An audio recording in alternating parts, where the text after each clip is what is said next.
अस्सलाम वालेकुम। आमतौर पे कहानियों में, फेरी टेल्स में, मूवीज़ में, नावल्स में हम एक एंडिंग आमतौर पे देखते हैं जिसे हम हैप्पी एंडिंग कहते हैं। They lived happily ever after, फिर वो हंसी खुशी रहने लगे। इस एंडिंग में, इस जुमले में एक प्रॉब्लम है, ये थोड़ी सी गैर हकीकी है। आम जिंदगी में जो हकीकी ज़िंदगी है उसमें ताल्लुकात जो होते हैं उनमें कोई ऐसा वक़्त नहीं आता कि जब आपको उनकी केयर करने की या उन पर मेहनत करने की ज़रूरत ना पड़े। ताल्लुकात तब खुशगवार बनते हैं जब आप उन पे मुसलसल मेहनत करते हैं, जब आप उन पे काम करते रहते हैं। तो अगर इसका कोई बेहतर वर्जन हो तो वो ये होगा, they worked happily ever after. उन्होंने अपने रिलेशनशिप पर काम करना सीख लिया और उसको इम्प्रूव करते रहे। अच्छा, ये जो माइंडसेट का फ़र्क है, बेसिकली आमतौर पे दो तरह के माइंडसेट होते हैं। एक को हम कहते हैं ग्रोथ माइंडसेट और एक को कहते हैं फिक्स्ड माइंडसेट। वो लोग जो कामयाबियां हासिल करते हैं, वो लोग जो खुश रहते हैं अपनी ज़िंदगी में, जो रिलेशनशिप में अच्छे होते हैं, उनका माइंडसेट बेसिकली ग्रोथ माइंडसेट होता है। और जो लोग अपनी ज़िंदगी में अपने पोटेंशियल तक नहीं पहुंचते, एक जगह पे रुक जाते हैं, उनका माइंडसेट फिक्स्ड माइंडसेट होता है। तो हम कोशिश करेंगे कि इस माइंडसेट को देखें कि ग्रोथ माइंडसेट और इस माइंडसेट, फिक्स्ड माइंडसेट में क्या फ़र्क है। आमतौर पे जब हमारे पास कोई चैलेंज आता है तो हमारी जो कैपेसिटी होती है, जो हमारी एबिलिटी होती है, उसके साथ प्रॉब्लम नहीं होता। जो हमारा सोचने का अंदाज़ होता है, जो हमारा चीज़ों को परसीव करने का अंदाज़ होता है, वहाँ पे मसला होता है। हम ग्रोथ माइंडसेट जब हमारा हो तो हम चैलेंज को और तरह से देखते हैं, जब हमारा फिक्स्ड माइंडसेट हो तो हम चीज़ों को और तरह से देखते हैं। तो आप आम जिंदगी में भी देखेंगे और बिजनेस में, स्पोर्ट्स में इसकी बेशुमार एग्जांपल्स हैं। इसी तरह रिलेशनशिप में और दूसरे अचीवमेंट्स के जो मैदान हैं, एजुकेशन में, आपको इसकी एग्जांपल्स बहुत नज़र आएंगी कि ग्रोथ माइंडसेट आपको आगे बढ़ने में, कामयाबियां हासिल करने में मदद देता है, जबकि फिक्स माइंडसेट आपको आपके पोटेंशियल तक पहुंचने नहीं देता। तो मैं कुछ अल्फाज आपके सामने रखूंगा जिनसे आपको अंदाज़ा होगा कि ग्रोथ माइंडसेट में और फिक्स माइंडसेट में क्या फ़र्क होता है। सबसे पहला जो मैं समझता हूं कि जो लफ्ज़ आपको जहन में रखना चाहिए वो है एफर्ट का, कोशिश। फिक्स माइंडसेट वाले ये समझते हैं कि अगर मुझे किसी काम में एफर्ट करनी पड़ रही है तो इसका मतलब है कि ये मेरा फील्ड नहीं है, इसका मतलब है मैं गलत जगह पे आ गया हूँ। लेकिन ग्रोथ माइंडसेट आपसे ये कहता है कि एफर्ट ही असल में आपको स्मार्ट बनाती है, एफर्ट ही असल में आपको टैलेंटेड बनाती है और एफर्ट से ही चीज़ों को अचीव किया जाता है।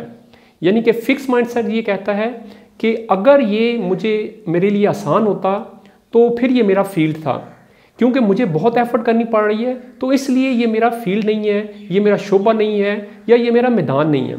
तो एफर्ट के अगर आप देखें तो दोनों में फ़र्क होता है।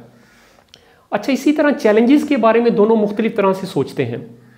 ज़िंदगी में, बिजनेस में, पर्सनल लाइफ में, प्रोफेशनल लाइफ में जब आपके पास चैलेंज आते हैं, कोई रुकावट आती है, कोई ऑब्स्टिकल आता है, कोई नई सिचुएशन आती है, जो फिक्स माइंडसेट वाले होते हैं वो कोशिश करते हैं कि चैलेंज से आंखें चुराई जाएं, चैलेंज ना आए, चैलेंज से वो अवॉइड करते हैं।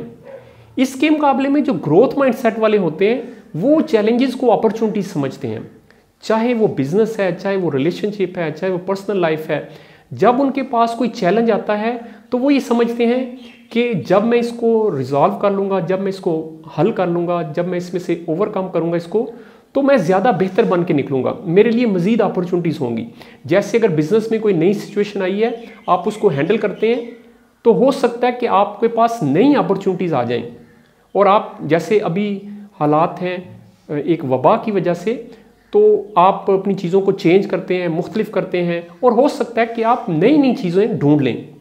इसी तरह रिलेशनशिप में जब कोई प्रॉब्लम आता है तो आप उस मसले को जब हल करते हैं तो आप दूसरे के करीब आ जाते हैं।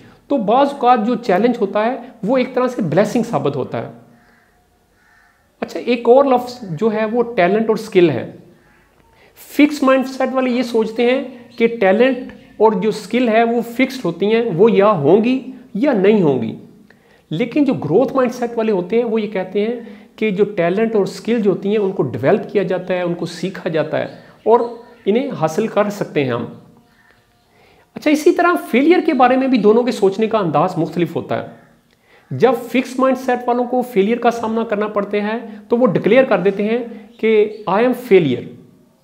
जैसे किसी स्टूडेंट के पास रिजल्ट आता है और वो रिजल्ट अच्छा नहीं आता, उसके ग्रेड्स अच्छे नहीं आते, तो वो कहता है कि देखा, मैं कहता था ना कि मैं नाकाम हूँ। वो समझता है कि ये एक वर्डिक्ट है, ये एक एविडेंस है कि मैं नाकाम हूँ।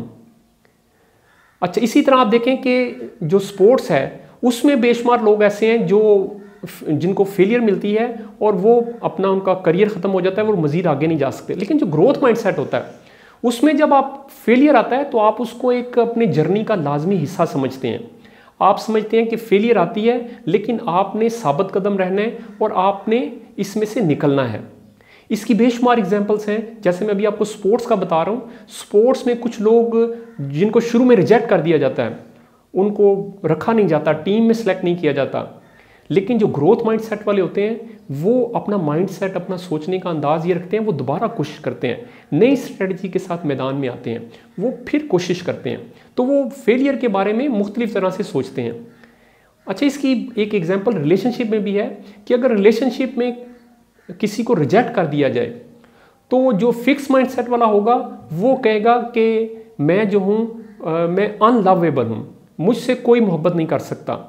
लेकिन जो ग्रोथ माइंडसेट वाला होता है, अगर उसको कोई फेलियर या रिजेक्शन का सामना करना पड़े तो वो ये से दिखता है, वो मूव ऑन करता है, वो फॉरगिव करता है, वो फॉरगेट करता है, वो भुला देता है। लेकिन वो देखता है कि इस रिलेशनशिप से मैंने क्या सीखा, मैंने क्या लर्न किया, मैंने अपने बारे में क्या जाना। तो आप देखें कि फेलियर के बारे में भी दोनों की अप्रोच मुख्तलिफ होती है। अच्छा, इसी तरह एक लफ्ज़ है फीडबैक। फीडबैक के बारे में भी दोनों का जो सोचने का अंदाज है, दोनों जो माइंडसेट हैं वो मुख्तलिफ होता है। जो फिक्स माइंडसेट वाले होते हैं वो कहते हैं कि हमें फीडबैक की ज़रूरत ही नहीं है, वो क्रिटिसिज्म को पसंद नहीं करते, या अगर उन्हें क्रिटिसिज्म मिले तो उसको बहुत पर्सनल लेते हैं।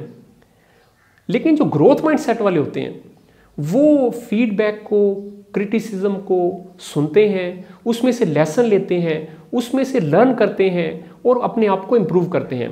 तो जो फीडबैक है, जो क्रिटिसिज्म है, उसके बारे में भी दोनों का अंदाज मुख्तलिफ होता है। इसी तरह एक लफ्ज़ है कामयाबी। जो फिक्स माइंडसेट वाले होते हैं अगर वो दूसरों को कामयाब होता देखें तो वो खौफज़दा हो जाते हैं, वो खुश नहीं होते, वो उसको सेलिब्रेट नहीं करेंगे, वो उसको मुबारक नहीं देंगे। लेकिन इसके मुकाबले में जो ग्रोथ माइंडसेट वाले होते हैं वो उससे इंस्पिरेशन लेंगे, वो उसको सेलिब्रेट करेंगे, वो उसको मुबारक देंगे, वो उससे लर्न करने की कोशिश करेंगे। उन्हें पता चलेगा कि ये चीज़ें मुमकिन हैं, की जा सकती हैं, तो मैं भी कर सकता हूँ। तो ये बेसिकली इनमें फ़र्क होता है। अच्छा, इसकी मैं एक एग्जांपल आपको और देना चाहूँगा। जैसे कुछ बच्चे होते हैं जो हाईली टैलेंटेड होते हैं, जिन्हें चाइल्ड प्रोडिजी कहा जाता है, उनके बारे में कहा जाता है कि ये जी पैदाइशी जीनियस हैं, ये चेस में और मैथमेटिक्स में और दूसरी जिम्नास्टिक में ये शुरू से ही बड़े अच्छे हैं। लेकिन अगर आप गौर से देखें, अगर आप उनकी स्टोरी को पढ़ें तो आपको पता चलेगा कि उनका एनवायरनमेंट ऐसा था कि जो ग्रोथ माइंडसेट वाला था। कोई उनके पेरेंट ऐसे थे, कोई उनके टीचर ऐसे थे जिन्होंने उन बच्चों को डट जाना, मुश्किल मिजाजी से काम करना, फेलियर से हाथ ना, फेलियर को मानना ना, बल्कि कोशिश जारी रखना, गिव अप ना करना। तो कुछ उनका माहौल ऐसा था जो ग्रोथ माइंडसेट वाला था। तो आप देखेंगे कि आपको हर इस तरह की स्टोरी के पीछे मिलेगा कि कोई ऐसा माहौल था जो ग्रोथ माइंडसेट वाला था। अच्छा, इसमें आप देखें, इसमें एजुकेशन में और बच्चों की जो पेरेंटिंग हम करते हैं उसमें जो बड़ा एक रोल है कि आप जब बच्चों की तारीफ़ करें तो उसमें आप ये ना कहें कि मेरा बच्चा बड़ा टैलेंटेड है, मेरा बच्चा बड़ा स्मार्ट है। इससे मैसेज ये जाता है कि आप फिक्स माइंडसेट को प्रमोट करते हैं कि टैलेंट या होता है या नहीं होता। इसके मुकाबले में जब आप ये तारीफ़ करेंगे कि मेरे बच्चे ने इस दफ़ा मेहनत ज़्यादा की, मेरे बच्चे ने इस दफ़ा प्रैक्टिस ज़्यादा की, इसकी स्ट्रेटजी बेहतर थी, इसने ज़्यादा अच्छे तरीके से काम किया, तो जब आप प्रोसेस की तारीफ़ करेंगे तो इससे आप उसको मैसेज दे रहे हैं ग्रोथ माइंडसेट का। तो आप हमेशा कोशिश करें कि बच्चों को ग्रोथ माइंडसेट की तरफ लेकर आएं। और आप अपनी लैंग्वेज पे भी गौर करें कि जब आप इस तरह के फ़िक्रे बोलते हैं कि मुझे गिव अप कर देना चाहिए, मुझे छोड़ देना चाहिए, ये मुश्किल है, वो कर सकता है, उसके लिए ये आसान था, वो टैलेंटेड है, तो ये बेसिकली फ़िक्रे जो हैं ये आप फिक्स माइंडसेट वाले जुमले हैं। ग्रोथ माइंडसेट वाले जुमले जो हैं वो ये हैं कि अगर वो कर सकता है तो मैं भी कर सकता हूँ, अगर मैं ये नहीं कर पा रहा तो मैं क्या चीज़ मिस कर रहा हूँ, और मुझे बिल्कुल गिव अप नहीं करना चाहिए, मुझे कोशिश जारी रखनी चाहिए, मुझे नई स्ट्रैटेजी के साथ मैदान में उतरना चाहिए। तो आप अपनी ज़िंदगी में ग्रोथ माइंडसेट को लेकर आएँ और अपने कोशिश करें कि अपनी पर्सनल लाइफ को, अपनी प्रोफेशनल लाइफ को बेहतर बनाएं। तो ये जो जुमला है they lived happily ever after, इसकी बजाय जो बेहतर जुमला है they worked happily ever after. उन्होंने अपने रिलेशनशिप में, ताल्लुकात में काम करना उस पर सीख लिया, उस पर मेहनत करना सीख ली। ये चीज़ गारंटी करती है कि आप खुश रहेंगे और आपके ताल्लुकात अच्छे रहेंगे।